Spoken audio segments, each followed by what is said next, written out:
From North Hempstead Town Supervisor Judy Bosworth and I, along with our town board, are proud to present At Home with North Hempstead, a series of special programs for children, seniors, as well as entertainment for residents of all ages. We hope you enjoy this special presentation and check back often for new content.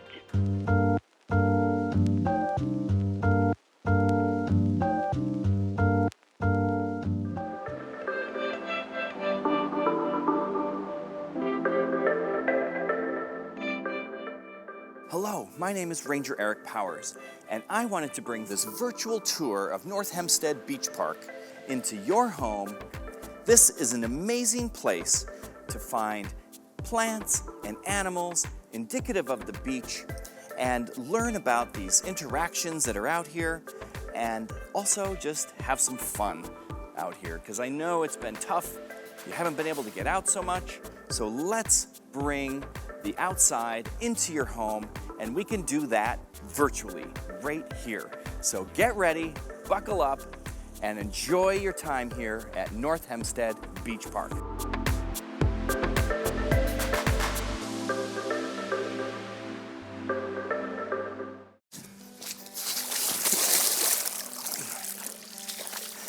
There's a live one. The first thing I found is the amazing horseshoe crab. These guys are really one of the most fascinating creatures to me here at the beach because just their history, their long history on planet Earth, and all their amazing adaptations. Now, we've even found fossil remains of horseshoe crabs, and in over 300 million years, the animal plan, the body plan of this animal has not changed. It's really quite incredible. So they're obviously arthropods. They've got jointed, segmented legs, and they have this extra part back here, which is where their gills are. Look at this. These are their book gills. And if I lift them up, you can see that this is where they breathe. So those are well protected on their underside here by this hard exoskeleton. And you can see their eyes here on the sides, and they have other little eyes along their body which help them detect day length, actually, because the length of the day is really important for them because they need to know when to come to your beach in order to breed and nest. And that's what these eyes along their midline are telling them, is when it's the perfect time to start heading to the beach to mate. And this right here is a male, and one of the reasons I can tell it's a male is because of the fairly small size. The other reason is if we look on the underside, the first 2 feet have this almost like a, how am I going to describe that? Almost like a boxing mitt or something. So it's this big bulbous sort of hand. But believe it or not, that's perfectly adapted to help them hook on to the shell of a female. And the shell of a female is going to be much bigger. And there's a dead one over here that I wanted to share with you guys. So already, if you just look at the size difference between these two, you can tell that that's a female and that this is a male. Now, we know that there aren't going to be any youngsters here, so we don't have to worry about whether this is a young horseshoe crab or an old horseshoe crab. So these are only adults. And look at the size difference. This is a big girl right here. My goodness. So at any rate, he's got to try to find a female, a gravid female, who's ready to lay her green eggs into the sand up here. And when he finds one, he's going to use those little boxing glove mitts to hook on here to her exoskeleton. And she's just going to drag him around wherever she goes. And then at the right time, which is high tide, by the way, and this time of year, we're coming right up on a full moon here during the summer solstice, and we're going to have a super high tide. And that's when the females are going to drag their mate all the way up to the high tide mark, climb even out of the water then, and lay their eggs. And they're little green eggs that blend in very well with the sand. And then the high tide is going to go out.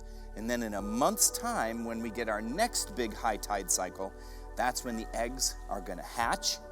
And all those little babies are going to go back out into our bays and harbors and start their life cycle all over again.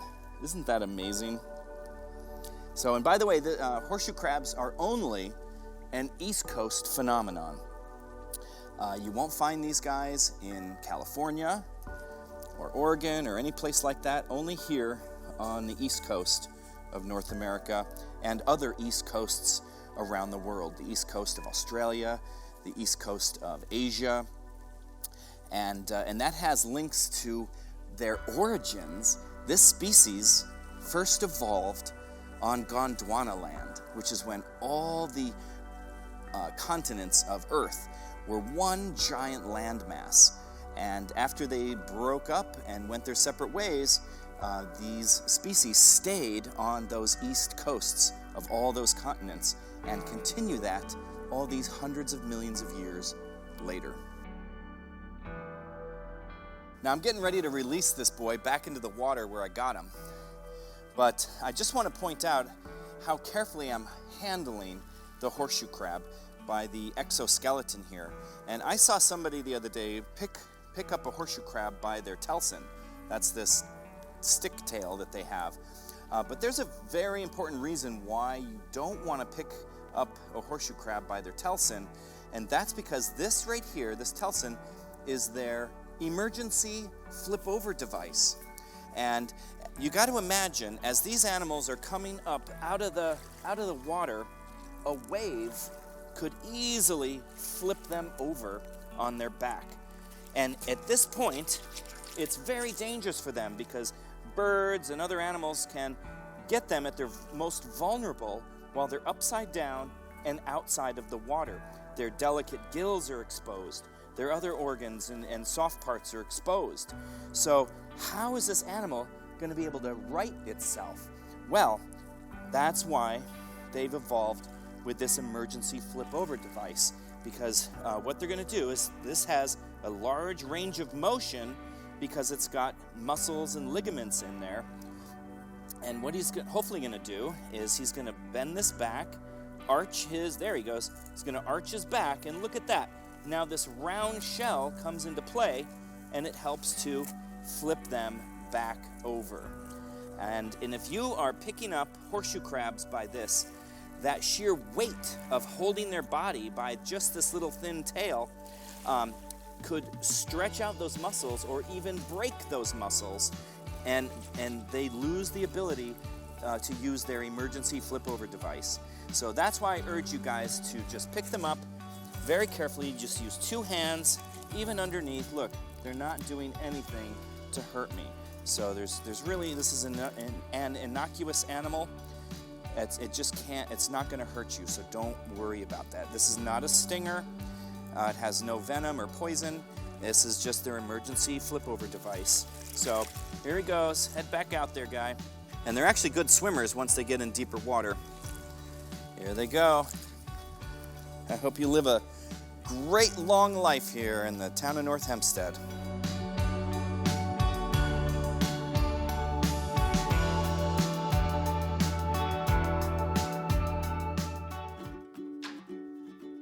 Wow, look at all these feathers that I'm finding out here on the beach.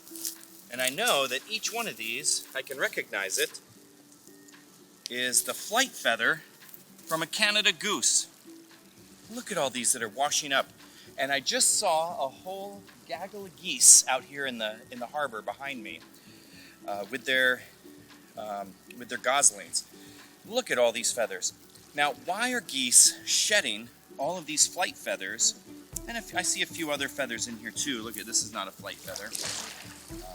But the bulk of these are flight feathers. Well, if you think about it, right now, they are with their babies. They got to protect their babies. The babies cannot fly right now. So if your babies can't fly, then, and they're following you around all day, then that means you don't really have a good reason to be flying around right now. So isn't that a perfect time to do your annual molt of your flight feathers? Is now, while you are basically locked up with your kids and can't fly around anyhow, this is when they shed, or molt is the technical term, their flight feathers. So each one of these is a flight feather from a Canada goose. And I just wanted to share with you, you can even, if you want to learn where this feather is from on their wing, you can even see that there's a narrow side and a wider side to the feather. And the narrow side is always forward, whereas the long is always what is that, leeward. So this would be a right-handed feather on a Canada goose. And the thinner the edge, the closer it is to the very first feather on there. And there are a few. Here's one. Look at this. Look at how narrow that edge is. But this one is different, right? This one is a left-handed feather. So you can easily see now how you can tell where the feather came from on the bird. So this is closer to the front edge of the wing. This one's back a little bit further. And now as we look, here's yet another one with even a wider edge. That's a left-handed and further back. And wow, check this one out. This one almost has no front edge. So that means this was probably the very first feather on the wing. It's called a primary feather on the wing. And that looks like primary number 1 on the left side. So I hope you can use that information to learn a little bit more about birds and feathers when you're out here on the beach.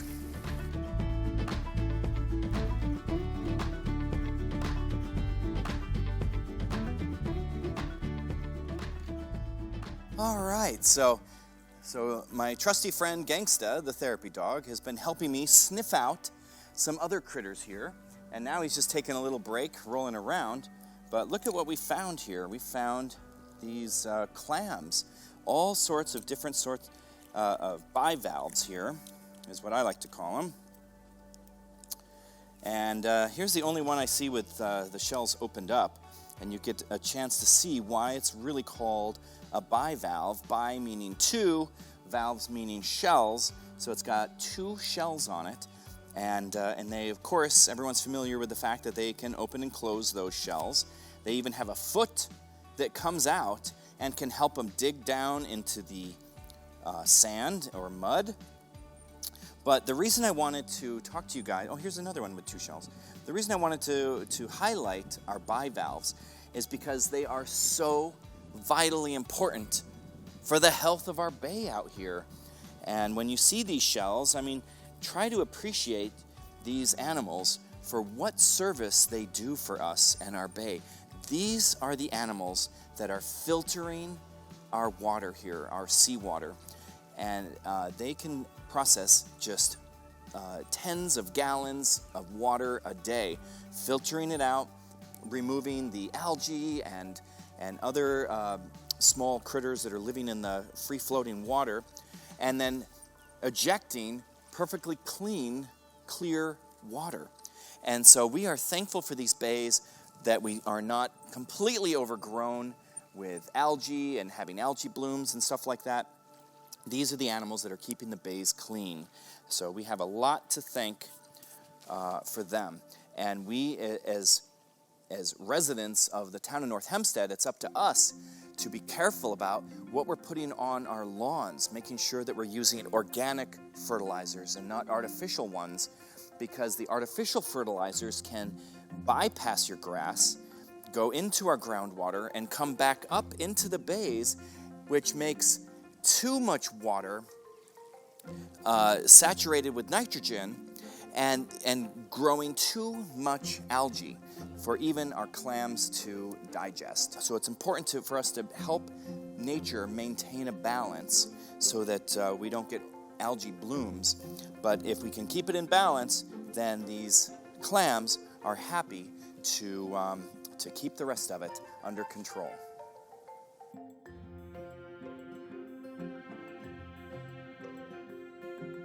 All right, well, we just came up off the beach and found a nice shady spot here. And after a little swim and helping me look for some critters out there, we decided to wrap things up with some artifacts that I found from the beach and also garage sales and stuff like that. And just to explain what else is out there that maybe you're not seeing. And not only can I hear the osprey, I don't know if you can hear it right now, but there's been an osprey flying above us, and their call, they kind of have a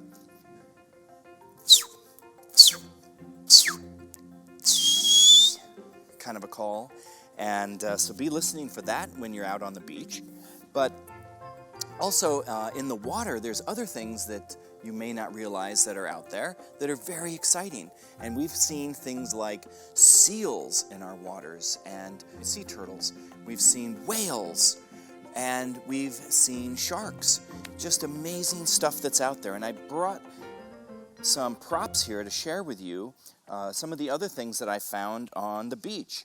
This piece right here is obviously from a sea turtle. This is a sea turtle shell. So unfortunately it died, and the rest of it has probably decomposed. But I was able to recover this bit of turtle shell from the sand. So that's a really cool find right there. Also, this washed up on the beach, and yeah, it still kind of smells a little bit. But this right here is called baleen, and baleen is the tooth. This is teeth, you might say, from some of the baleen whales, like humpback whales and minke whales. They don't have teeth like you and I do. Their teeth are long, like this, like long plates, hard, sharp edge on one side, and soft bristles on the other side. And this is their filter system when they eat. So these baleen whales are filter feeders. So what they'll do is they'll gulp in think about a living room, the volume of water that could fill a living room. And when they gulp, that's about how much water goes into their mouth. And then they close their mouth, but not fully, so that when their tongue comes pushing up, it'll push the water through this and out the other side. But what these little bristles are going to do is filter out the small particles of food, the shrimp and small fish that they just gulped in. They're all going to get stuck right here while the water escapes. And then that tongue again comes through and licks down on this, and they swallow, and then they're ready to gulp another huge amount of water and do it all over again. So baleen is a very effective structure for them to be used as substitute teeth. But there are toothed whales out there. And we were lucky enough a few years ago to be able to film the 3 beluga whales that swam down here from the Arctic and right past the town of North Hempstead out here. And those are toothed whales. And we have many examples of teeth from these toothed whales. These happen to be from sperm whales. We think, not really entirely certain, but when these teeth were harvested or collected, then somebody then took them, probably with a pocket knife, and carved them with intricate details. And back in the day, there was this thing called boot polish, and after they were done carving, they would take boot polish and wipe it over with the polish, and wherever there was the carving, it would hold that polish and be black. And so you can then see these intricate carvings on the teeth that are left behind. And this process of carving them and putting the polish on them is called scrimshaw. And this one even comes with a little inscription on it that says, "Taken in the Arctic Ocean, 1850. So obviously we don't hunt whales anymore, thank goodness, but the remnants of whaling still exist. We have other residents that live out in our waters, and that's the sharks. And they've been here for thousands of years, right along humans, and we've never really had any problem with that. So don't let that worry you, that we might have sharks in our waters. They've been here all along. Maybe we just didn't know about it before. But sharks are fascinating creatures too. They don't have bones in their body, and they are true fish, which means they have gills. However, whales are mammals, so they have bones and teeth, and they breathe air, which is why whales have to surface to breathe, and sharks don't. So sharks are fish. But something else they have is cartilage. We do have cartilage. Mammals have cartilage too, but that's all that sharks have as a structure is cartilage. So eventually one day this jaw will decompose and we'll just be left with these teeth. And that's usually all we find of sharks is their teeth, by the way.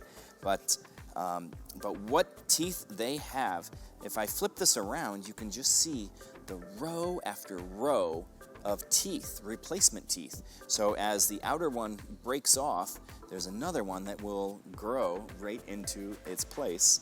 So it's just an amazing body design that sharks have for survival. And then lastly, there's always the unknown that you can find here at the beach. And I found this thing. It's got some sponge on it. It's got some other little like corals on it and stuff like that. But really, I don't know what this is, and I'm okay with that. I'm okay with having a mystery item from the ocean. Not everything has to be explained or identified. So I encourage you guys at some point to get back out on the beaches and discover and explore for yourselves.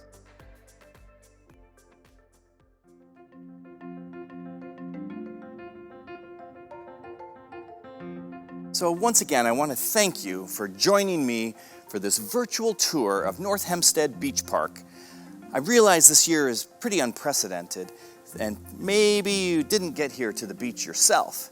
So I'm really happy that I was able to bring the beach into your home so that you can still enjoy this beautiful place. And I know one day soon, you're gonna have a chance to get out here and visit it yourself. And when you do, I hope I'm here to welcome you to this beautiful beach park.